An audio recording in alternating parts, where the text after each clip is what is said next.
அன்பேரபிளான pain, சொல்லவே முடியாத அவ்வளோ கொடூரமான அவ்வளோ பெயின்ஃபுல்லான இன்சிடென்ட்ஸ் வந்து நடந்திருக்குன்னு வச்சுக்கோங்களேன். பார்த்தோன்னே நான் வந்து கட்டி பிடிச்சி அவங்க கண்ணில் தண்ணி ஊற்றுது. சின்ன பொண்ணு அவங்க ஒரு 5-10 மினிட்ஸ் அழுதுகிட்டே இருந்தாங்க. அதுக்கப்புறம் அவங்க வந்து இவன் எனக்காக தான் வேலை செய்கிறான் அப்படின்னு நினச்சிப்பான். ஆனால் நாய் வந்து இவனுக்காக நான் இருக்கிறேன் அப்படிங்கிற ஒரு அன்கண்டிஷனல் லவ்வை கொடுக்கும் அப்படின்னு. ஆனால் நான் வந்து இந்த படத்தை இந்த லெவலில் தான் இருக்கணும்னு நான் ஒரு டிசைட் பண்ணுறேன். நான் அப்படி தான் ப்ரெசென்ட் பண்ணுறேன். சிரிக்க வைத்தும் சிந்திக்க வைத்தும் குடி எப்படி பெரும்பாலான குடும்பங்களை விழுங்கி இருக்கிறது, சிதைத்து இருக்கிறது என்பதை தத்ரூபமாக காட்டியிருக்கிறது. அது மட்டுமல்லாமல் குடி நோயாளிகள் பற்றியும் ஆல்கஹாலிக்ஸ் அனானிமஸ் என்ற குடிநோயாளின் மறுவாழ்வு மையம் பற்றியும் கொடுமையை பற்றியும் அழுத்தமாகவே பேசியிருக்கின்ற படம் பாட்டில் ராதா. பாட்டில் ராதா திரைப்படம் குறித்து கலந்துரையாடல் நிகழ்வுக்கு வருகை தந்திருக்கும் படக்குழுவினர் பாட்டில் ராதா திரைப்படத்தின் இயக்குனர் தினகரன் சிவலிங்கம் அவர்களையும், தொழில்நுட்ப வல்லுநர்கள் ஒளிப்பதிவாளர் ரூபேஷ், படத்தொகுப்பாளர் சங்க தமிழ் கலை இயக்குனர் ராஜா அவர்களையும், நடிகர்கள் குரு சோமசுந்தரம், சஞ்சனா நடராஜன், அபி ராமையா மற்றும் திரைப்படத்தின் பணியாற்றியிருக்கும் டெக்னீஷியன், ஆக்டர்ஸ் மற்றும் அசிஸ்டன்ட் டைரக்டர் அவர்களையும் நிகழ்வை காண வந்திருக்கும் தோழர்கள் அனைவரையும் கூவையின் சார்பாக வரவேற்பதில் மகிழ்ச்சி அடைகிறோம். ரொம்ப நன்றி சார் இந்த படம் எடுத்ததுக்கு. ஏன்னா வந்து இந்த படம் வந்து பார்க்கும் பொழுது வந்து நிறைய உணர்ச்சிகளை தூண்டுச்சு. வீட்டில் இருந்தது பார்த்தது எல்லாமே வந்து இம்பேக்ட் ஆச்சு. அதுக்கப்புறம் என்னோட கேள்வி என்ன அப்படின்னா, இந்த படத்தோட ஃபர்ஸ்ட் ஹாஃப் முடிஞ்சு ஒரு கட்டத்தில் வந்து நோ பாயிண்ட் ஆஃப் ரிட்டனுக்கு வந்து ப்ரொட்டகனிஸ்ட் வந்து போயிடுறாரு. அதுக்கப்புறமேட்டு தான் திருந்திட்டேன் அப்படின்னு சொல்லி ஒரு பாயிண்ட் வருது, ரியலைசேஷன் பாயிண்ட் வருது. அதுக்கப்புறம் திருந்துறதுக்கு மாறுறாரு. அப்போ வந்து அவரோட ஒய்ஃப் கிட்ட போய் சொல்கிறாரு, இந்த மாதிரி வந்து நான் திருந்திட்டேன் அப்படின்னு சொல்லும்போது அவங்க வந்து திட்டி அமுச்சிடுறாங்க. ஏன்னா வந்து அவர் இவ்வளோ நாளாக வந்து திரும்பி வரலை, இவ்வளோ நாள் ரியலைஸ் பண்ணலை, அதனால் வந்து அவங்க வந்து அது மாதிரி அமுச்சிட்டாங்க. அதே சமயத்தில் அவர் வந்து இந்த மாதிரி பிரிஞ்சு இருக்கும் பொழுது அவங்க வந்து ஒரு வேற ஆள் மேலே ஒரு க்ரஷ் வர்றது, அது வந்து நடந்துச்சு. அது அப்படி தான் நடக்கும். அது சூப்பராக இருந்துச்சு. ஆனால் வந்து என்னன்னா, அந்த கேரக்டரோட இம்பேக்டை வந்து சரியாக ஃபுல்லாக காட்டலையோ. அவர் ஒரு பாசிங் கிளவுட் மாதிரி வந்துட்டு அவங்க 2 பேரும் சேர்ந்து இருக்காங்கன்னு சொன்னோன்னா போயிடுறாரு. அது அப்படி தான் இருக்கு. ஏன்னா பாயிண்ட் ஆஃப் வியூ வந்து பாட்டில் ராதா மேலே இருந்தாலும் இந்த கேரக்டர் வந்து எதுக்காக அவனை பார்த்தாங்க, அவனில் என்ன நல்லதை பார்த்தாங்க, எதுக்காக வந்து அவன் வேணாம் திருப்பி பாட்டில் ராதா தான் கரெக்டு அப்படின்னு சொல்லிட்டு திருப்பி வந்தாங்க அப்படின்றத வந்து இன்னும் கொஞ்சம் இம்பேக்டாக காமிச்சிருக்கலாமே. அது ஏன் அப்படின்னு ஆக்சுவலாக இதுக்கு ரொம்ப ஹானஸ்டான பதில் தான் சொல்லணும். நான் என்னென்னா, இது ஒரு 1 வீக் பொறுத்து இதுக்கான பதில் சொல்லலாம்னு நினைக்கிறேன். இப்போ படம் கொஞ்சம் போட்டோம். என்னோட ஒரிஜினல் பதில் அப்படிங்கிறது ஆக்சுவலாக பேனிக் ஆகிற மாதிரி தான் இருக்கும். ஆல்ரெடி அந்த ப்ரெஸ் ரிலீஸில் நிறைய இதுக்கான பர்சனல் இன்ட்ராக்ஷனில் நிறைய பேசியிருந்தேன் நான் ரிப்போர்ட்டர்ஸோட. அது வேண்டான்னு பார்க்குறேன் நான். Okay sir. அதுக்கப்புறமேட்டு இந்த படத்தை ஸ்டேஜ் பண்ண விதத்தில் ரொம்ப பிடிச்ச விஷயம் என்ன அப்படின்னா வந்து, ஒரு இடத்துல வந்து ராதாவும் அசோக்கும் பேசிக்கிட்டு இருப்பாங்க. அப்போ வந்து ஒரு செடியை வந்து அவர் வந்து கொடுப்பாரு, ஒரு நாய்க்குட்டி வந்து கொடுப்பாரு. அப்போ வந்து ஒரு ஷாட் வச்சிருப்பீங்க. அதில் வந்து ராதா வந்து கீழே உட்காந்துருப்பார், அந்த செடிக்கு நேராக உட்காந்துருப்பாரு. அசோக் வந்து மேலே உட்காந்துருப்பார். இப்போ வந்து அந்த செடியாக வந்து ராதாவை சொல்கிறீங்க. ராதா எப்படின்னா, ராதா வந்து ஒழுங்கா எப்படி இந்த செடி வந்து ஒழுங்கா தண்ணி ஊற்றி ஒழுங்கா வளர்ந்துச்சுன்னா பெரிய மரமாகுமோ, அது மாதிரி ராதா வந்து எந்த ஒரு தீங்கான செயலும் செய்யாமல் ஒழுங்கா இருந்தானா அவனும் ஒரு மரமாக மாறலாம். அப்படி மரமாக மாறின அசோக் தான் அங்கே பெருசாக வளர்ந்து நின்று அவனுக்கு அட்வைஸ் சொல்கிற மாதிரி வச்சுருந்தீங்க. அது ரொம்ப சூப்பராக இருந்துச்சு. ஓகே, உங்கள் இன்டர்பிரிட்டேஷன் அது. நான் அதோட இது என்னன்னா, இப்போ அடிக்ட் வந்து அவன் குடிக்க ஆரம்பிச்சு அடிக்ஷனில் போகிறவங்க எந்த ஃபார்ம் ஆஃப் அடிக்ஷனில் போனாலுமே என்ன ஆகிடுவாங்க, அவங்களோட டெய்லி ரெஸ்பான்சிபிலிட்டியை வந்து ஃபுல்ஃபில் பண்ணவே மாட்டாங்க, விட்டுருவாங்க.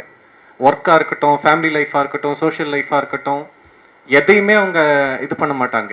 இது வந்து எதை சிம்பிளைஸ் பண்ணணும்னா, எவ்ரி சிங்கிள் டே நம்ம அந்த ஒரு நாய் அதை செரிஷ் பண்ணணும். அந்த செடியை வந்து செரிஷ் பண்ணால் மட்டும்தான் அது 2 வருஷம் பொறுத்து இருக்கும், இல்லைன்னா அது இருக்காமல் போயிடும்ல. அந்த ப்ராக்டிஸ் வரும்போது அவன் இன்னொரு உயிரை தன் கூட இருந்தவங்களையும் அவன் செரிஷ் பண்ணுவாங்கிறதுக்காக தான் நம்ம அதை இது பண்ணுறோம். ஆனால் அது அப்படி தான் புரிஞ்சிச்சு. அந்த கிரெடிட் உங்களுக்கு தான். அது வந்து அதுக்கப்புறமேட்டு ஃபஸ்ட்டு வந்து அவங்க பிரிஞ்சு போவாங்க.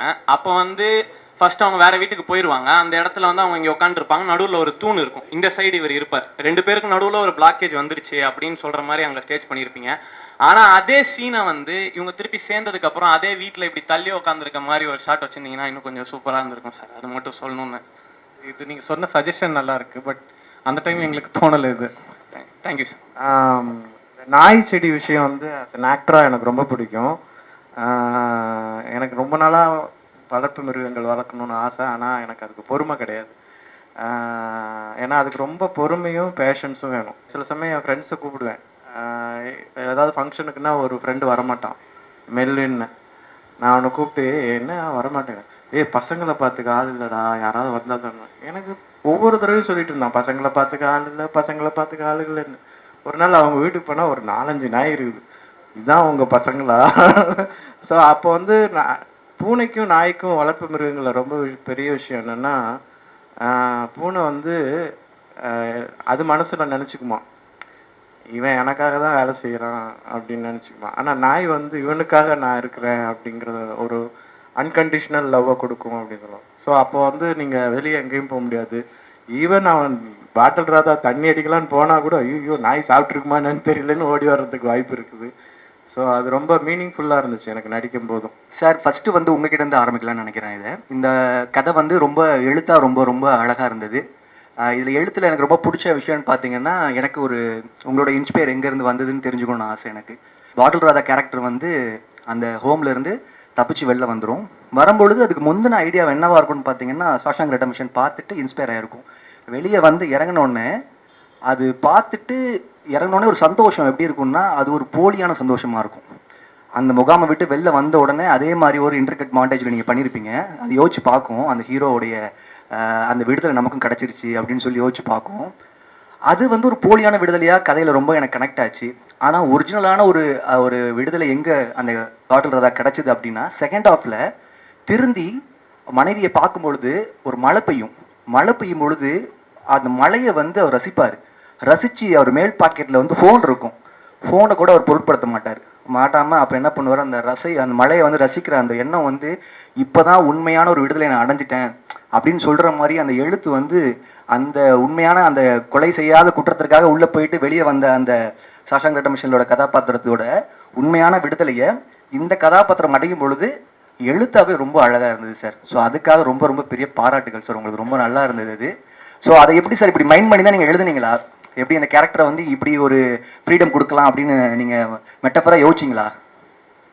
இல்லை, இது நான் 100% நம்ம இப்படி யோசிக்கல. நீங்கள் அது ஒரு ஃபிலிம் நம்ம ஒர்க் பண்ணதுக்கப்புறம் எல்லாரும் வேறு வேறு ஃபார்மில் இன்டர்பிரேட் பண்ணிக்கிறாங்க. இது எனக்கு இன்ட்ரெஸ்டிங்காக இருக்குது கேட்குறதுக்கு. நான் 100% அப்படி யோசிச்சு பண்ணல. ஆனால் மழை வந்து படத்தில் இன்னும் வேறு வேறு இடங்களில் பயன்படுத்தணும் அப்படின்னு மார்க் பண்ணி எழுதி வச்சுருந்தேன். அதுக்கு பட்ஜெட் இல்லாமல் அந்த லேக்கில் வந்து ஃப்ளாஷ்பேக்கில் மழை யூஸ் பண்ணணும்னு ட்ரை பண்ணோம். அதே மாதிரி அவன் குடிச்சிட்டு எனக்குன்னா புள்ளியா குட்டியான்னு சொல்லுவான்ல, அங்கே மழை ஸ்டார்ட் ஆகணும்னு இது பண்ணியிருந்தோம். அந்த இடத்துக்குலாம் லாஜிஸ்டிக்கலாக பண்ண முடியல, சில நிறைய லிமிட்டேஷன் இருந்ததுனால ரொம்ப ஸ்பெசிஃபிக்காக சில இடங்களில் தான் மழையை பயன்படுத்த முடிஞ்சது. Okay sir. ஏன்னா அந்த கேம்பில் வந்து நீங்கள் வேறு படம் ஏதாவது போட்டிருந்தா கூட கனெக்ட் ஆகிருக்குமான்னு தெரில எனக்கு. பட் ஷாஷாங்க் ரெடெம்ப்ஷன் பண்ணும் பொழுது அந்த உண்மையான அந்த ஃப்ரீடம் அவன் அடையும் பொழுது நிஜமாவே அந்த மலையோட செகண்ட் ஹாஃப்ல கனெக்ட் பண்ணும்போது ஏன் ஷாஷாங்க் ரெடெம்ப்ஷன் இருக்குன்னு சொல்லுங்க, அங்கே எதுக்கு வச்சிருக்கோன்னு சொல்லுங்க. எனக்கு வந்து அவன் செய்யாத ஒரு குற்றத்துக்காக அங்கே வெளில வந்து அந்த ஒரு நிலைமையை அடைஞ்சிட்டான் அப்படின்றத ஃபீல் பண்ணிச்சு அந்த கேரக்டரு. பட் இவன் வந்து தெரிஞ்சு தான் குடும்பம் வந்து பாதிக்கப்படுதுன்னு தெரிஞ்சு அந்த சுயநலமாக இருக்கிற அந்த ஒரு கேரக்டரு அது வெளியே வரும்பொழுது அதோட ரியலைசேஷனுக்காக நீங்கள் அந்த படத்தை வச்சிருப்பீங்களோ அப்படின்றதுக்காக தோணல. என்னன்னா, ஆண்டி வந்து ஏன் ஷாஷாங்க் ரெடெம்ப்ஷன் உள்ள போயிட்டு 20 வருஷம் பிரிசனுக்குள்ள இருந்தான் அப்படின்னா, அவன் முதல்ல அந்த கார்லேருந்து இறங்குறான்ல, அவன் ஒய்ஃபோட பாய் ஃப்ரெண்டை சுட போகும்போது குடிச்சிருப்பான். குடிச்சிட்டு சுட்டானா இல்லையானோ அவனுக்கு தெரியாது, துப்பாக்கி எங்க போட்டான்னு தெரியாது. போதையில இருந்ததுனால தான் அவனால விடுவிக்கவே முடியாது. அந்த ஷாட் வச்சதுமே அவன் கார்ல உட்காந்து சரக்கு அடிப்பான்ல, அந்த ஷாட் ரொம்ப ஸ்பெசிஃபிக்கா வச்ச ரீசனுமே போதையால தான் அவனுக்கு அவ்வளோ விஷயம் நடந்தது. இந்த ரீஹேப் ஹெட் வந்து அதோட குடிக்கிறதோட கான்சிக்வன்சஸ் எவ்வளவு தூரம் நடக்குதுன்றதுக்காக அந்த ஃபில்ம் அங்கே ப்ளே பண்ணுவார். வேற பாட்டில் வந்து என்னன்னா அவனுக்கு என்ன தேவையோ அந்த டைம்ல அதை மட்டும் அதுல இருந்து எடுத்து பண்ற மாதிரி தான் அது இருக்கு. Okay sir. அது ஜோக்கர்ல ஒரு ரோல் பண்ணிருப்பீங்க. ஏன்னா அது வந்து இப்போ காதல் காட்சியா இருக்கட்டும் இல்ல மற்ற விஷயங்களா இருக்கட்டும் அது ரொம்ப அனாவசியமா நடிச்சிருவீங்க நீங்க. ஆனா கொஞ்சம் இந்த சமூக பிரச்சனையை கையாளும் பொழுது இந்த மனப்பிரளவுக்கு உள்ளாகிற ஒரு மனிதனுடைய பிரச்சனையை ரொம்ப அழகா அதில் படம் பிடிச்சி காட்டியிருப்பீங்க நடிப்புல. இந்த பாட்டில் ராதா பண்ணும்பொழுதும் கிட்டத்தட்ட எனக்கு வந்து உங்களை பார்க்கும்போது எப்படி இருந்துச்சுன்னா, என் ஊர்ல கிராமங்கள்ல நான் பார்த்து வளர்ந்த என்னுடைய மாமா சித்தப்பா அவங்களெல்லாம் பார்க்குற மாதிரி இருந்தது எனக்கு. எப்படின்னா ரொம்ப தெளிவாக இருப்பாங்க, கண்ணெல்லாம் செவந்து இருக்கும், வீட்டில் பிரச்சனை பயங்கரமாக இருக்கும். ஸோ அப்படின் போது என்னடா இது மனுஷன் வந்து அப்படியே வந்து கேப்சர் பண்ணுறாரு, எப்படி இந்த மாதிரி ஒரு ஆக்டிங் ஸ்கில்லு சாருக்கு இருக்கும்னு எனக்கு ஒரு டவுட்டாகவே இருந்தது. ஸோ பொதுவாக நீங்களும் உங்களை பார்த்து இல்லை உங்களை இன்ஸ்பயர் பண்ண பாட்டில் ராதாக்கள் ஏதாவது இருக்காங்களா சார் இந்த படம் பண்ணுறதுக்கு முன்னாடி? அடிக்கடி போய் கண்ணாடி பார்த்துக்குவேன். Okay sir. இதில் இன்ஸ்பைரேஷனும் இருக்குது, சுய அனுபவம் ரெண்டும் இருக்குது. இதில் ஒன்றும் கூச்சப்படுறதுக்கெலாம் எதுவும் கிடையாது.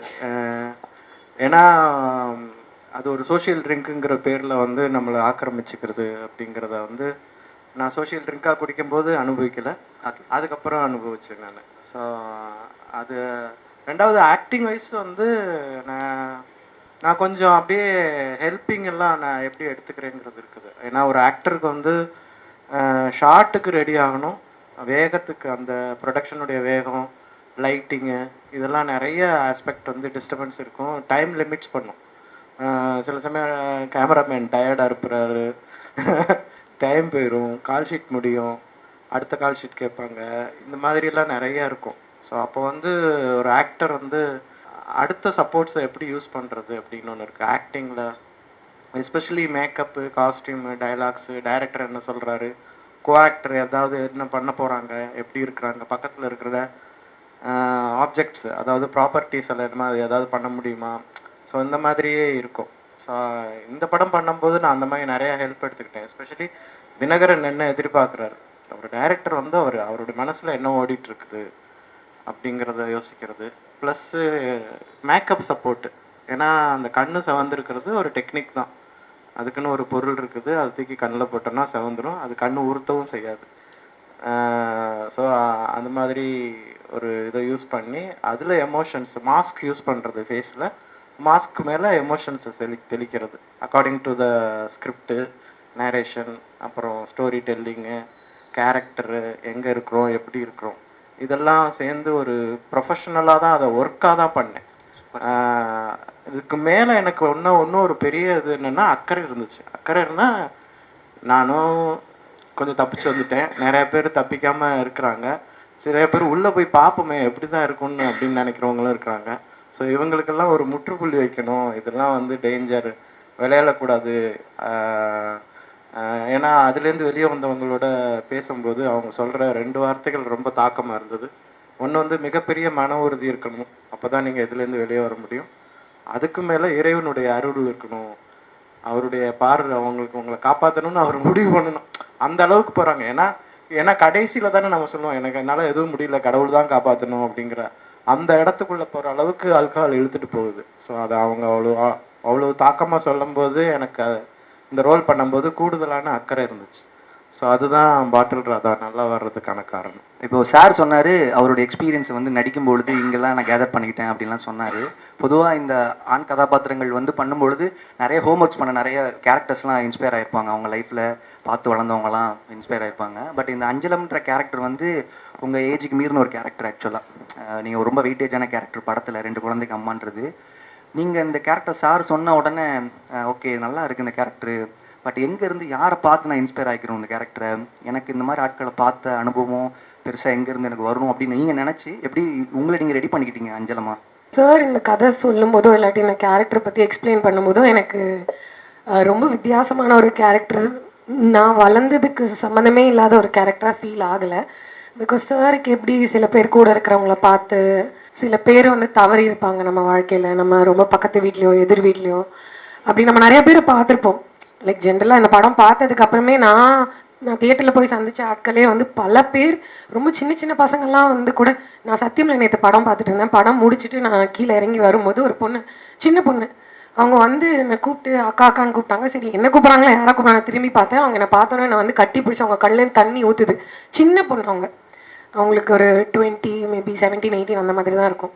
எனக்கு வந்து புரியவே இல்லை எப்படின்னு. அவங்க ஒரு 5-10 மினிட்ஸ் அழுதுகிட்டே இருந்தாங்க. அதுக்கப்புறம் அவங்க வந்து நான் அப்படியே என்ன பார்த்தா மாதிரியே இருக்குது அப்படின்னு அவங்க சொன்னாங்க. ஸோ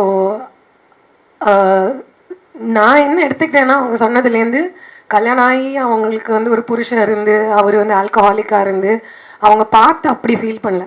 ப்ராபப்ளி அவங்க ஃபேமிலியில் யாரோ ஒருத்தர் அந்த மாதிரி பார்த்துருந்துருப்பாங்க, இல்லாட்டி ரொம்ப க்ளோஸான ஒருத்தங்களை யாரோ அந்த மாதிரி பார்த்துருந்துருப்பாங்கன்னு தான் நான் எடுத்துக்கிட்டேன். ஸோ அப்படி வந்து நான் வளரும்போது நான் ஃபேமிலியில் ஒருத்தர் கூட ரொம்ப க்ளோஸாக இருந்தேன். ஸோ பிகாஸ் ஆஃப் ஆல்கஹால் அவர் தவறிட்டார் வாழ்க்கையில். பட் அவருக்கு வந்து கல்யாணம் ஆகல, பசங்க கிடையாது, எதுவும் கிடையாது. நான் இந்த கேரக்டரோட கதை கேட்கும் போது எனக்கு எப்படி ஃபீல் ஆச்சுன்னா, சப்போஸ் அவருக்கு ஒரு குடும்பம் இருந்திருந்தாலோ, ஒரு வைஃப் இருந்திருந்தாலோ, எப்படி அவங்க ஃபீல் பண்ணியிருந்திருப்பாங்கங்கிறது எனக்கு ரொம்ப ஸ்ட்ராங்காக ஃபீல் ஆச்சு. எனக்கு கேட்கும் போதே நான் தாட்டில் ஃபுல்லாக நான் இந்த பாட்டிலோட இது ஸ்கிரிப்ட் ப்ரிப்பேர் பண்ணும்போது கூட எனக்கு அந்த ஒருத்தர் தான் என்னோட மைண்டில் இருந்துகிட்டே இருப்பார். நான் பாட்டில் ராதான்னு நினைக்கும் போதெல்லாம் நான் க்ளோசஸ்டாக இருந்தவர் தான் நான் நினச்சிட்டே இருப்பேன். ஸோ எனக்கு அது ரொம்ப புதுசாக வித்தியாசமாக எனக்கு தெரியாத ஒரு உலகம் அப்படிங்கிற மாதிரி எனக்கு ஃபீல் ஆகலை. அது ஃபார்ச்சுனேட்லி நான் இப்போ நினைக்கிறேன் அப்படிப்பட்ட ஒரு எக்ஸ்பீரியன்ஸ் எனக்கு சின்ன வயசில் கிடைச்சதுனால நான் ஒரு 22 வரைக்கும் அவர் என் கூட தான் இருந்தார். ஸோ சின்ன வயசுலேருந்தே என்னை ஸ்கூலுக்கு அனுப்புறது, என்னை ரெடி பண்ணுறது, அப்படிலாம் நான் கூடவே இருந்து பார்த்த ஒருத்தர். ஸோ அப்படிப்பட்ட ஒரு எக்ஸ்பீரியன்ஸ் இருக்கும்போது அதை எங்கேயாவது டிரான்ஸ்லேட் ஆகணும்ல, நான் அதை பாட்டிலுக்கு யூஸ் பண்ணிட்டேன். ஓகே, ரொம்ப நல்லா இருந்துச்சு. ஏன்னா அந்த கேரக்டரோட பாடி லாங்குவேஜ், 2 குழந்தைக்கான அம்மாவுடைய அந்த ஏக்கம், பிரச்சனையை முடிக்க முடியாத ஒரு துயரம் எல்லாமே முகத்துலேயும் சரி பர்ஃபார்மன்ஸ்லேயும் சரி ரொம்ப மெச்சூராக இருந்தது. உங்கள் ஏஜுக்கு தகுந்த அந்த ஒரு ரொம்ப தாண்டின ஒரு கேரக்டர் ரொம்ப ரொம்ப சாதாரணமாக பண்ணிட்டீங்க. தேங்க்யூ. இல்லை, நான் இந்த மாதிரி ஒரு ஒய்ஃப், ஒரு அம்மாங்கிறதுலாம் ஐ ஃபீல் லைக் இட்ஸ் ஒரு cherry on top of the cake தான். அதுக்கு மேலே நம்ம போடுற க்ரீம்லாம் வாட் த கேரக்டர் ஃபீல்ஸ். அது ஒரு குழந்தையா இருந்தாலும் அது அப்படி தான் ஃபீல் பண்ணும், இல்லாட்டி அது ஒரு அம்மாவாக இருந்தாலும் அப்படி தான் ஃபீல் பண்ணுவாங்க. கூட இருக்கிறவங்க அந்த மாதிரி சஃபர் ஆகிறத பார்க்கும்போது அந்த கஷ்டங்கிறது எல்லாருக்குமே இருக்கும். ஒரு பாட்டியாக இருந்தாலுமே அப்படி தான் ஃபீல் பண்ணுவாங்க. பட் அவங்க பாட்டியா அம்மாவா இல்லாட்டி பொண்ணாங்கிறது அவங்க எப்படிப்பட்ட ஒரு சுச்சுவேஷனில் இருக்காங்கங்கிறதுல பொறுத்து அவங்க காமிச்சிப்பாங்க வெளியில். ஃபர்ஸ்ட் ஆஃப் ஆல் ரொம்ப நன்றி சார். ஏன்னா நான் படம் அதுக்கெலாம் சொல்லலை, நான் ஒரு 2 இயர்ஸ் பேக்கே இதை ரெடி பண்ணிட்டேன். இந்த மாதிரி ஒரு சப்ஜெக்ட்டு இதை கொண்டு போய் சப்மிட் பண்ணால் இதை எப்படி அக்செப்ட் பண்ணுவாங்கன்ற ஒரு பயம் இருந்துச்சு. பட் இவ்வளோ ஓப்பனாக கவர்மெண்ட் நடத்துது, நான் குடிக்கிறேன்னு சொல்கிற டைலாக் வெளியில இருந்து நான் காமனாக பார்க்கும்போது அது காமன் டைலாக்கு, உள்ள ஸ்கிரிப்டில் இருந்து உட்காந்து எழுதும்போது இதோட இம்பாக்ட் எந்த அளவு பாதிக்கப்படும் போது நான் ப்ரொடியூசர் பார்க்கும்போது அனுபவிச்சிருக்கேன். இவ்வளோ சாஃப்டாக கொண்டு போக காரணம் சார், உங்களோட இவ்வளோ தூரம் இம்பேக்டாக எழுதியிருக்கீங்க. இதோட ஹார்ட் இம்பேக்ட் என்னன்னு தெரியும் உங்களுக்கு, பட் இவ்வளோ மெதுவாக கொண்டு போகிறதுக்கு என்ன காரணம் சார்? நீங்கள் சொன்னது அது சிம்பிளாக புரிஞ்சுக்கிறது அப்படிங்கிறது, நம்ம தமிழில் நிறைய ரீஹேப் பற்றிய படங்கள் வந்திருக்கு லாஸ்ட் 20 இயர்ஸில். ரீஹேப்னா அடிக்ஷன் பற்றிய படம் வந்திருக்கு. நான் அந்த படங்கள்லாம் தியேட்டரில் பார்த்துருக்கேன்னு வச்சுக்கோங்களேன். எல்லாருக்குமே ரொம்ப ஒரு நோபலான இன்டென்ஷனில் தான் அந்த அடிக்ஷன் அதெல்லாம் அட்ரஸ் பண்ணியிருக்காங்க. பயங்கர பெயின்ஃபுல்லாக அதை என்னை பார்க்கும்போதே ரொம்ப எனக்கு பர்சனலாக பதட்டமாக இருக்க மாதிரி, ஒரு பொழுதும் அந்த படத்தை திரும்ப நான் ரீவிசிட்டே பண்ணக்கூடாதுன்ற மாதிரியான படங்களாக தான் இருந்தது. நான் இதை எழுத ஆரம்பிக்கும் போதே நான் முடிவு பண்ணது, இது ரைட்டிங்லேயும் சரி கிராஃப்ட்லேயும் சரி, இந்த ஃபில்மை அடிக்ஷனு ஐயோ என்ன அப்படின்னு ஒருத்தன் திரும்ப பார்க்கறது பற்றி சைக்கலாஜிக்கலாக அவனோட தாட்லேயே மறுபடியும் இந்த படம் பற்றி யோசிக்கும் போதே அவன் அவாய்ட் பண்ணுற மாதிரி இருக்கக்கூடாது. அவன் செரிஷ் பண்ணணும் இந்த படத்தை, அவன் இந்த படத்தை செலிப்ரேட் பண்ணணும், ஒரு என்டர்டெய்னிங்காக அவன் இந்த படத்துக்குள்ள வரணும், திரும்பவுமே எந்த தயக்கமும் இல்லாமல் இந்த படத்துக்குள்ள போகணுங்கிறது தான் என்னோட நோக்கம். அதுதான் நான் கன்ஸ்ட்ரக்ட் பண்ணியிருக்கேன், அதை தான் நிகழ்த்தியிருக்கேன். இன்னொன்று இதுக்கு ஆடடாக இதுக்கு இன்னொரு விஷயம் என்னன்னா, ரீஹாப்ஸுக்குள்ள நான் அந்த ரிசர்ச்ல நான் கேள்விப்பட்டது அகெயின் இந்த அடிக்ட்ஸ் அவங்க குடும்பங்களுக்குள்ள நடந்த நிகழ்வுகள்லாம் நம்ம அன்பேரபிளான பெயின், சொல்லவே முடியாத அவ்வளோ கொடூரமான அவ்வளோ பெயின்ஃபுல்லான இன்சிடென்ட்ஸ் நடந்திருக்குன்னு வச்சுக்கோங்களேன். அது எனக்கு தெரியாம கிடையாது. அதுக்கான ஆடியோ டாக்குமெண்ட் அவ்வளோ மெட்டீரியல் என்கிட்ட இருக்குன்னு வச்சுக்கோங்க. ஆனால் நான் இந்த படத்தை இந்த லெவலில் தான் இருக்கணும்னு நான் ஒரு டிசைட் பண்ணுறேன், நான் அப்படி தான் ப்ரெசென்ட் பண்ணுறேன். இதுக்கப்புறம் இது மாதிரி நிறைய படங்கள் வரும். ஒரு போலீஸ் இன்ஸ்டிடியூஷன்ஸ் பற்றி நிறைய ஃபிலிம்ஸ் வருது இல்லை, ஒரே ஒரு படம் தான் வரணுன்றது கிடையாது இல்லை, நிறைய பேர் வருவாங்க, அவங்களோட வாய்ஸ் எல்லாம் வேறவா இருக்கும், விஷன் வேறவா இருக்கும். But this is my vision and this is how I wanted to make the film. Okay, thank you sir. Simple. ஒரு இடத்துல ப்ரெசென்ட் பண்ணுறங்க போது என்ன பண்ணுவாங்கன்னா, ரொம்ப ஹார்ஷானதை ஆரம்ப காலத்துலேருந்தே செய்ய மாட்டாங்க. அதில் தப்பாக ரைட்டாலாம் எனக்கு தெரியாது.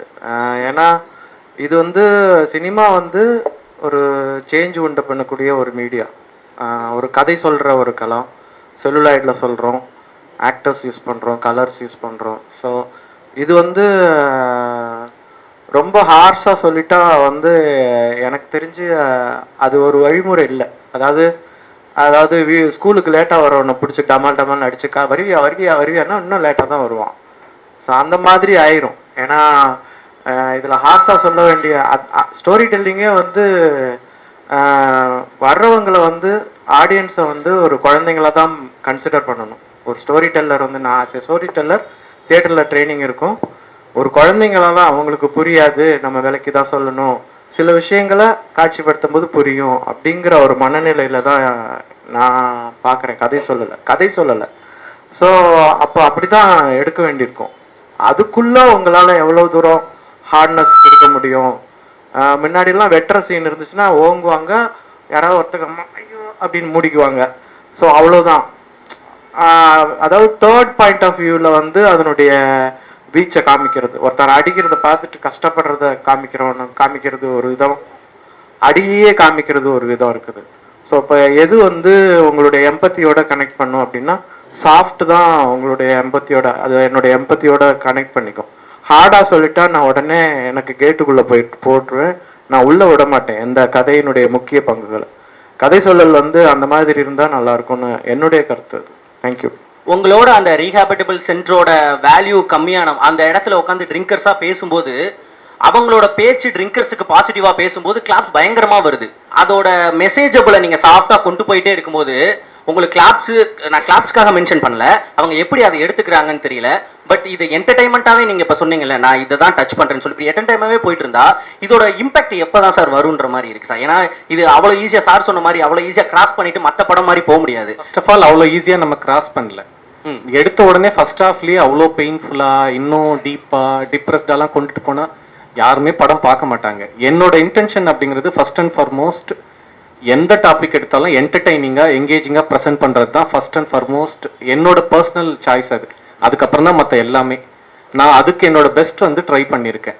இது வந்து சாஃப்டான ஃபிலிம் கிடையவே கிடையாது. ரொம்ப டீப்பாக ரொம்ப கான்ட்ரவர்ஷியலான இஷ்யூஸை சைலண்டா சட்டிலா உள்ள வச்சிருக்க ஒரு ஒர்க். அதுதான் உள்ள வச்சிருக்கிறது. இங்க எங்க எல்லாத்துக்கும் புரியும் நினைக்கிறீங்களான்றதான் என்னோட பாயிண்ட். புரியுறவங்களுக்கு புரிஞ்சா போதும், அவ்வளவுதான். இங்க புரியுறவங்க நிறைய பேர் குடிகாரங்களா தான் இருக்காங்க, பாமர மக்களா தான் இருக்காங்க. அவங்களுக்கு புரியுமான்றதா மேட்டர், வேற ஒண்ணு இல்ல. அவசியம் இல்ல. இப்ப எல்லாருமே டைரக்டர் கிடையாது, எல்லாருமே ஸ்கிரிப்ட் எழுதல. அதாங்க அவசியம் இல்லங்க. அவங்களுக்கு என்ன புரியுதோ அவங்க என்டர்டெயின் ஆகுறாங்களோ போதும், அவ்வளவுதான். அவசியம் இல்லை, எல்லாருக்கும் புரியணுன்ற அவசியம் கிடையாது. Okay sir. சசாங் ரிடம்ஷன்ல வந்து பாட்டில் ராதா எதை எடுத்துக்கிட்டான், அவருடைய இன்டென்ஷன் எதுக்காக போட்டாரு அந்த ஓனருங்கிறது வந்து குடிச்சதுனாலதான் உனக்கு 20 வருஷம் ஜெயில இதை புடி அப்படின்னு தான், அந்த இன்டென்ஷன்ல தான் அவர் அந்த திரைப்படமே ரீஹாபிலிட்டேஷன் சென்டர்ல திரையிடப்படுது. ஆனா பாட்டில் ராதா எப்படி எடுத்துக்கிறான், தப்பிச்சு போறதை எடுத்துக்கிறான். ஸோ அதனால இப்போ வந்து ஒரு கதையை வந்து நான் இப்படித்தான் சொல்லுவேன், இதுதான் தெரியணுங்கிற இடத்துல இருந்து ஒரு கதை சொல்றவர் வந்து விடாபிடியாலாம் இருக்க முடியாது. ஒரு கதையை எடுத்து வச்சா ஒவ்வொருத்தரும், நீங்க இப்போ இங்க ஒரு 200 பேர் இருக்காங்கன்னா 200 கதை அது. ஏன்னா அவங்களுடைய பார்வையிலேருந்து மாறும். அது வந்து ஒரு ஃபிலிம் மேக்கருக்கு, ஒரு கதை சொல்றவருக்கு ரொம்ப அவசியம். இன்னொன்று, சார் வந்து படம் டைரக்ட் பண்ணும்போதே அவர் சொல்லிட்டு இருந்த ஒரு விஷயம் என்னன்னா, நான் கிளைமேக்ஸில் கூட அவர்கிட்ட கேட்டேன், எதுக்கு இந்த கேரக்டர் போய் திருப்பியும் அவரோட சேரணும், குழந்தைங்க இருக்காங்க, அவர் நல்லா சம்பாதிக்கிறாருன்னா, திருப்பி வேலைக்கு போறாருன்னா குழந்தைங்கள அவரும் பார்த்துப்பாரு, இந்த அம்மாவும் குழந்தைங்கள பார்த்துக்கலாமே, எதுக்கு போய் திரும்பி நான் சேரணும் அப்படின்னு நான் கேட்டப்போ அவர் என்ன சொன்னாருன்னா, ஏன் சேரக்கூடாது, ஒருத்தர் குடிக்கிறாங்க, அவரோட வாழ்க்கை வந்து 10-15 வருஷம் கெட்டு போயிருக்கு அப்படிங்கிறதுனால அவர் இருக்க போற அடுத்த 15 வருஷம் 30 வருஷம் வந்து சோகமா இருக்கணும்னு அவசியம் கிடையாது. சரி, நம்ம வாழ்க்கை 10 வருஷம் வந்து ரொம்ப சோகமா தான் இருந்திருக்கு, திருப்பியும் ஒருத்தர் வந்து அந்த நம்ம திருப்பி சேர்ந்து வாழலாம் அப்படின்னு சொல்லும் போது ஏன் வாழக்கூடாது, செய்யலாம்ல. அப்படி இருக்கிறவங்களும் இருக்காங்க, அப்படி சேர்ந்து வாழ்ந்து அதுக்கப்புறமா 30 வருஷம் 40 வருஷம் 90 வயசு வரைக்கும்லாம் ஒன்னா இருந்து சந்தோஷமா வாழ்ந்து இறந்து போனவங்க எல்லாம் கூட இருக்காங்க. பட் கேட்டா வந்து கல்யாணம் ஆன 10 வருஷம் உங்க தாத்தா வந்து ரொம்ப என்ன கொடுமைப்படுத்துவாரு அப்படின்லாம் நிறைய பாட்டி கதை சொல்லியிருப்பாங்க. 10 வருஷம் கொடுமைப்படுத்தின தாத்தாவை வந்து கடைசியில 90 வயசு வரைக்கும் பாத்துக்கிறது அந்த பாட்டி தான். அந்த தாத்தா பெட் ரிட்டனா இருக்கும்போது கூட அந்த பாட்டி எல்லா விஷயமும் செய்யும். அந்த பாட்டி அந்த 10 வருஷத்தை ஃபுல்லாவே அது வந்து அப்படியே கெட் ஓவர் ஆயிடுச்சு அப்படின்லாம் கிடையாது. அந்த பெயின், அந்த வலி எல்லாமே இருக்கும். பட் அதை தாண்டி சரி ஓகே எல்லாத்துட்டையும் வந்து சரி செஞ்சு திரும்பி வந்து ஒரு வாழ்க்கையை சந்தோஷமா வாழலாங்கும் போது, ஸோ படமாவே பாட்டில் ராதா பேசுற ஒரு விஷயம், வாழ்க்கை சோகமா இருக்குங்கிறதுக்காக சோகமாவே இருக்கணும்னு அவசியம் கிடையாது. நம்ம திருந்தணும்னு நினைச்சா திருந்தலாம், அதுக்கப்புறமா சந்தோஷமா இருக்குங்கிறத காமிக்கிறதுக்கு தான். ஸோ அந்த பெயினை மட்டுமே நம்ம அவ்வளோ இம்பாக்ட்ஃபுல்லா காமிச்சிட்டா அப்புறம் அந்த சந்தோஷம் தெரியாது. ஸோ அதுக்காக தான் கொஞ்சம் லைட்டா கொஞ்சம் ப்ரீஸியா அங்கங்க வச்சு, பிகாஸ் நாங்க எல்லாருமே கேட்டிருக்கோம் அவர்கிட்ட, சார் எப்படி சார் ஃபர்ஸ்ட் ஹாஃப் சென்டர்லயே இருக்கு, இல்ல ஃபர்ஸ்ட் ஹாஃப் ரொம்ப நல்லா தான் இருக்கும், கொஞ்சம் ஜாலியா தான் இருக்கும், பிகாஸ் நம்ம எல்லாமே இவ்வளவு சொல்றோம், பட் நம்ம ரொம்ப சோகமா பார்த்த படம் எல்லாமே தியேட்டர்ல வந்து நம்ம வெளியில வந்து ஐயோ என்ன இப்படி இவ்வளோ சோகமா இருக்கு எனக்கு, ஐயோ எனக்கு அப்படியே ஒரு மாதிரி ட்ராமேட்டிக்கா இருக்கு, லைஃப் ட்ராமேட்டிக்கா இருக்குங்கிறதுக்காக தான் நம்ம படம் பார்க்க போறோம். திருப்பியும் ட்ராமா அவங்க கொண்டு வந்து திணிச்சா அப்புறம் எதுக்கு படம் பார்க்கணும், வீட்லயே உட்காந்துக்கலாம் நம்ம எல்லாம். பாட்டில் ராதா தலைப்பு பெயர் காரணம். நிறைய இதில் நம்ம பேசியிருக்கோங்க. ஏரியாவில் ஒருத்தர் வந்து அவன் பயங்கரமாக குடிச்சிட்டு சுற்றிட்டு இருப்பான். ஓகே. அவன் ஃப்ரெண்டு, அவனோட பேர் ஒரிஜினல் நேம் கூட எனக்கு என்னன்னு தெரியாது. பாட்டில் தான் சொல்லி கூப்பிடுவான். அந்த அளவுக்கு 24/7 குடிச்சிட்டே இருப்பான். கதாபாத்திரத்தோட பெயர் வந்து ராதாமணி. அந்த பட்ட பெயர் பாட்டில்ன்றதுனால அதை பயன்படுத்தி அப்படி பெயர் வச்சுக்கிட்டோம். ஆமாம். ராதாவை நம்பி அடுத்த லைஃப் நான் புதுசாக ஸ்டார்ட் பண்ண போகிறேன்னு சொல்லிட்டு அஞ்சலம் கேரக்டர் வந்து முகத்தெல்லாம் கழுவி பொட்டு வச்சு ரெடி ஆகும். அதுக்கப்புறம் திரும்பவும் ராதா அப்படி பண்ண உடனே இதுக்கப்புறம் வேணான்னு சொல்லிட்டு விலகி போயிட்டு அவங்க லைஃப் பார்ப்பாங்க 2 பேரும். அப்படி மூவ் பண்ணும்போது அஞ்சலம் கேரக்டரில் ஒரு பர்சன் வருவார். அப்படி பர்சன் வரும்போது அஞ்சலம் வந்து லைட்டாக பாசிட்டிவாக மூவ் பண்ணி மிரரில் வந்து பொட்டு வைக்கிற ஷாட் வச்சு காட்டுவீங்க. அதுக்கப்புறம் அவர் வந்து ஒரு பையன் கொண்டு வந்து கொடுவாரு, 2 பேர் கையை பிடிக்கிற மாதிரி ஒரு ஷாட் வச்சுருப்பீங்க. அந்த ஷாட்டில் நீங்கள் என்ன சொல்கிறீங்கன்னு எனக்கு புரியலை. அதுக்கப்புறம் நான் அடுத்து பார்த்தா குழந்தைங்க 2ம் ரோட்டில் பிச்சை எடுத்துகிட்டு இருக்கோம். ஸோ எனக்கு கொஞ்சம் பயம் வந்துருச்சு, இது எப்படி கொண்டு போய் முடிக்க போகிறாங்க அப்படின்ற மாதிரி இருந்துச்சு. ஆனால் முடியும் போது அவர் கரெக்டாக வந்து ஹாஸ்பிட்டலில் வந்து வந்தவொடனே ஃபைல் வச்சுட்டு அவர் மூவ் பண்ணி போகணும். எனக்கு குழந்தைங்க அம்மா கூட தான் இருக்குன்றதும் எனக்கு சந்தோஷமாக இருந்துச்சு. பட் ஆனால் அந்த ஒரு ஷாட் எனக்கு அது கன்வே ஆகலை. ஸோ அதனால் கேட்டேன். இந்த கேள்வி சரியான தப்பக்கூடன்னு எனக்கு தெரியாது. ஐயோ, அதில் கேள்வி வந்து எப்பயுமே சரி தப்பு இல்லைங்க, பதில் வேணால் தப்பாக இருக்கலாம். அந்த இடம் மறுபடியும் என்னென்னா, என்னோட இன்டென்ஷன், நான் ஐல் பி வெரி ஓப்பன். நான் இந்த படத்தில் மேபி ஓப்பனாக சொல்லலைனா கூட பாட்டில் ராதா எங்கே ஹீரோவாக மாறுறான் அப்படிங்கிறது படம் ஆரம்பத்துலேருந்து வந்து அவன் ஜென்யூனாக இவனுக்காக குடும்பத்துக்காக இருக்க பெண்ணை வந்து தெவிடியான்றது, அவனை வேடிக்கை பார்க்குற, இவனை வேடிக்கை பார்க்குற, ஊர் மேயறதுக்காக என்ன இங்கே உள்ளே போட்டுட்டுன்ற மாதிரியே பேசிகிட்டு இருப்பான். ஆனால் இவன் லேட்டராக வந்து அவன் விசிபிளாக பார்ப்பான் அவளுக்கு இன்னொரு ரிலேஷன்ஷிப், அது ஃப்ரெண்டோ இல்லை அவங்க வந்து லவரா வாடெவர் எதா வேணாலும் இருந்துட்டு போட்டான். ஆனால் ஃபிசிக்கலாக விசிபிளாக பார்க்குறான். அந்த இடத்துல வந்து இவனோட மாற்றம்ங்கிறது குடியை நிறுத்தினதுனால அவன் ஹீரோ ஆயிட்டான், குடியை நிறுத்தினதுனால அவன் அந்த பொண்ணு திரும்ப இவன் கூட வந்துட்டான்றது அது கிடையாது ஃபில்மு. அதனால அந்த பொண்ணு வரல. அஞ்சலம்ன்றது அவன் குடியை நிறுத்தினதுனால வரல. அவன் வந்து இவ்வளோ விசிபிளா பார்த்ததுக்கு அப்புறமா ஒரு சின்ன வார்த்தை கூட அவளை பத்தி தவறா பேசாம அவளை வந்து அவள் என்னவா இருக்காளோ அவளோட பாஸ்ட் எல்லாம் தாண்டி அவளை நேசிக்கிறது இடத்துக்கு நகர்றான்ல. நான் நினைச்ச ஹீரோ, நான் கிரியேட் பண்ண ஹீரோ இந்த குணத்தோட இருக்கவன் தான். ஆரம்பத்துல அவன் வேறவா இருந்தான், படம் முடியும் போது இதுதான் அவன் வந்து ஹீரோவா மாறி இருக்கான். இந்த குணம் தான் நான் நினைச்சது, இதுதான் இந்த இடத்துக்கு தான் அவன் நகர்ந்திருப்பான். பேக்கரியில இருந்து திருடிட்டு வருவார்ல, அது வந்து டாப் ஆங்கிள் ஷாட்ல வச்சிருப்பீங்க, அது எப்படி? இந்த மாதிரி சேலஞ்சஸ் எதுவும் வர ஃபீல் பண்ணல. எனக்கு பில்டிங் மேலே ஏறி அப்படியே கேமரா வச்சு அப்படியே ஷூட் பண்ண சிம்பிளா இல்லை நல்லா இருந்துச்சு. பட் அதனால கேட்டேன், லைவ் லொக்கேஷனில் ஷூட் பண்ண மாதிரி இருந்துச்சு. ஸோ நல்லா இருந்தது, அதனால எனக்கு டிசைட் பண்ணிட்டேன். நான் வந்து இந்த படம் விஷுவலி சிம்பிளாக இருக்கணும், எஸ்தட்டிக்கலி ஸ்ட்ராங்காக இருக்கணும். So that was the philosophy, decision which we have taken. நீங்கள் அந்த ஷார்ட் சொன்னீங்கல்ல, அவர் என்ன சொன்னார், விஷுவலாக சிம்பிளாகவும் ஏஸ்தட்டிக்காக ஸ்ட்ராங்காக இருக்கணுங்கிறது தான் எங்கள் டிஸ்கஷனு, அதை தான் அச்சீவ் பண்ணணும்னு சொன்னாங்க. அந்த ஷார்ட் எடுக்கும்போது எனக்கு என்னென்னா, அந்த ரஷ்ஷில் அதுக்கு ரூபேஷோட வந்து இன்னொருத்தர் கான்ட்ரிபியூட் பண்ணாங்க, ஸ்டண்ட் மாஸ்டரோட தம்பி கார்த்திக். அவனை நான் வந்து கபாலிலேருந்து ஒன்றா ஒர்க் பண்ணோம், நல்ல ஃப்ரெண்ட் அவன்.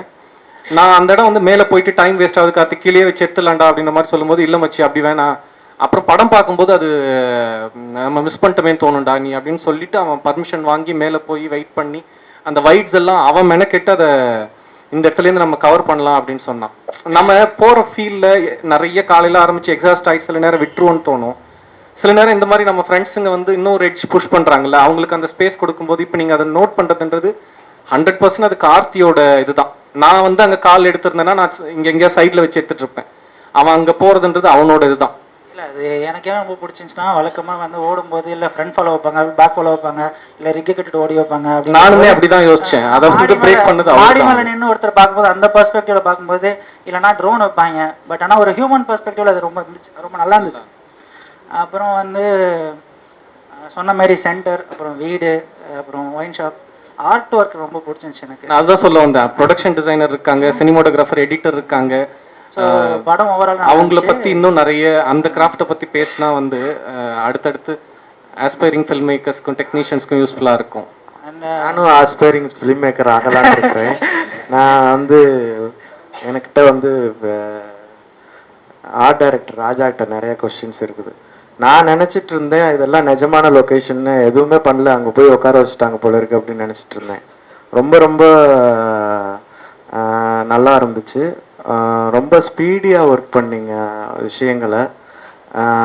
நீங்கள் எப்படி ஒரு ஒரு படத்துக்கு இந்த மாதிரி ஆக்ட் பண்ணணும் அப்படிங்கிறத எப்போ ஆரம்பிப்பீங்க?